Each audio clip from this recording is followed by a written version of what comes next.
শরীরটা কদিন ধরে খুব খারাপ, তাই ভিডিও আপলোড করতে পারিনি। কদিন আগে খুব বৃষ্টিতে বানিয়েছিলাম গন্ধরাজ চিকেন ফ্রাই। চায়ের আড্ডাটা সত্যি জমে গেছিলো। চলো রেসিপিটা শেয়ার করছি। প্রথমে চিকেনগুলো লম্বা লম্বা স্ট্রিপস হিসেবে কেটে নিয়েছি। তারপর আদা রসুন বাটা, নুন, গোলমরিচ গুঁড়ো, একটু চিকেন মশলা, গন্ধরাজ লেবুর রস, গন্ধরাজ লেবুর পেস্ট, সয়া সস, অল্প একটু মেয়োনিজ, চিলি সস দিয়ে ভালো করে মাখিয়ে 10 মিনিটের জন্য ম্যারিনেট হওয়ার জন্য রেখে দিয়েছি।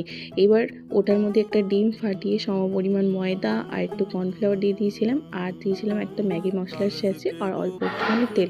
ভালো করে মাখিয়ে নিয়েছি এবং চিকেনটা ভালো করে মাখিয়ে নিয়ে 10 মিনিট এমনি রেখে দিলে ভালো হয়, কিন্তু আমার আর ধৈর্য ধরেনি, বাড়িতে কারোর আর ধৈর্য ধরেনি, তাই তেলটা গরম করে সঙ্গে সঙ্গেই ফ্রাই করে নিয়েছি। এবার কি গরম গরম ভেজে তুলে নাও আর পছন্দ মতো সসের সাথে বাড়ির সকলের সাথে মিলে এনজয় করো। সত্যি কথা বলছি, বৃষ্টি পড়ছে ঝমঝম বাইরে, আর এরকম গরম গরম চিকেন পকোড়া সত্যি চায়ের আড্ডাটা জমে গেছিলো। আর আমি এখানে স্যালাডও কেটে নিয়েছি আর